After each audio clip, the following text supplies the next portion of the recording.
Bonjour, bienvenue welcome guys dans cette nouvelle vidéo. Les gars, les amis, on va parler d'Aliou Cissé. El Tactico a été reconduit à la tête de la sélection du Sénégal jusqu'en 2025. Bonne nouvelle ou mauvaise nouvelle pour le Sénégal? Je vais donner mon avis. Après l'élimination du Sénégal en quart de finale lors de la dernière CAN, j'avais fait un bilan. J'avais parlé d'échecs pour le Sénégal et d'échecs aussi pour Aliou Cissé. Même si El Tactico préfère lui parler de frustration, de déception, on peut jouer avec les mots, mais une élimination en huitième de finale de la CAN reste un échec pour le tenant du titre. Je vais être très clair dès le début. En termes de résultats, Aliou Cissé est le meilleur sélectionneur de l'histoire du Sénégal. Il n'y a pas de doute là-dessus. Aliou Cissé, c'est 2 finales de CAN, dont une gagnée, une perdue. C'est 2 qualifications en phase finale consécutive de Coupe du Monde. J'avais critiqué Aliou sur le plan tactique, où il avait montré ses limites.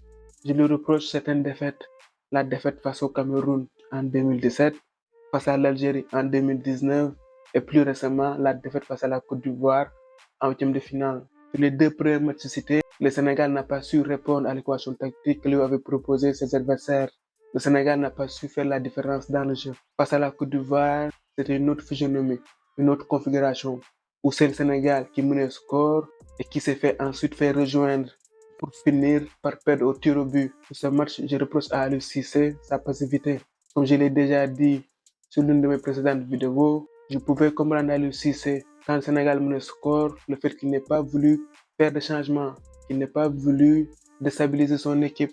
Mais quand la Côte d'Ivoire est revenue au score, il se devait de faire des changements.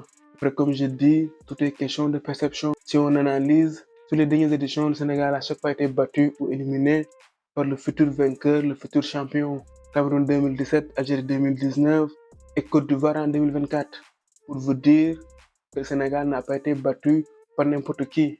Et sur ces matchs-là, le Sénégal n'a pas été malmené, le Sénégal n'a pas été ridiculisé, ce qui est plutôt positif. Durant la dernière CAN, ou même un peu avant, Aliou Cissé a tenté de nouvelles choses. Aliou Cissé a essayé de rendre l'équipe du Sénégal moins prévisible. Aliou Cissé a tenté de faire de cette équipe une équipe qui est capable de s'adapter à toutes les situations. Le Sénégal était habitué à jouer en 4-3-3 classique. Mais ces derniers mois, le Sénégal a plutôt joué en 3-4-3 ou en 3-5-2, tout dépend de l'animation.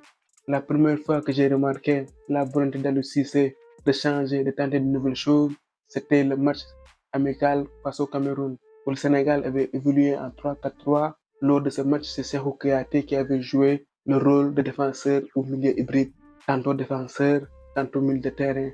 Ce jour-là, il avait éteint Vincent Aboubakar.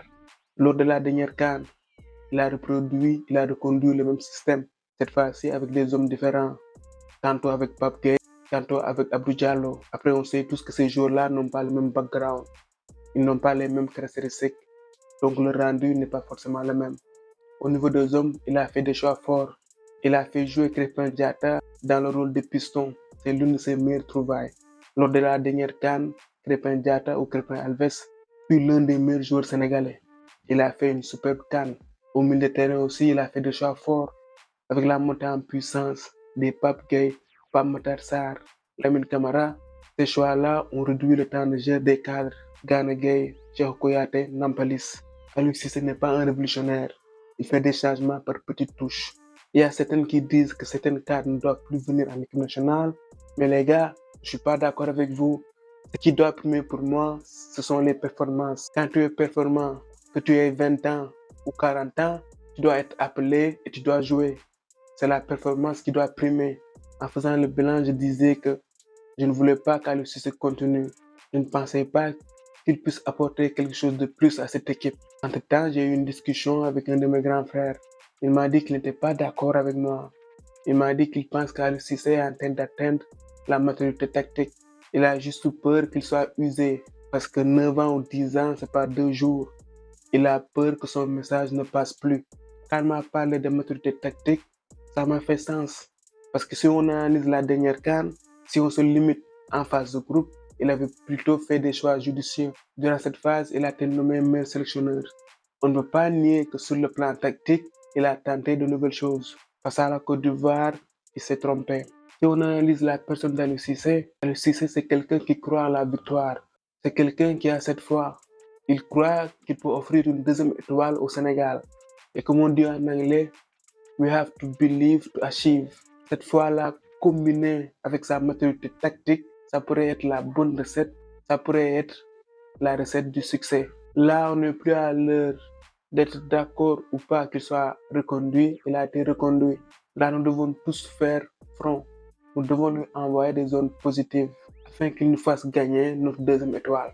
Je ne vends pas la peur. Je me veux être positif. L'heure est à l'union. L'avenir ou le résultat de la prochaine CAN nous dira si le fait d'avoir reconduit Aliou Cissé est un bon ou mauvais choix. Voilà les gars, c'était tout pour cette vidéo. On se retrouve pour d'autres vidéos. À très bientôt pour The Love of Football.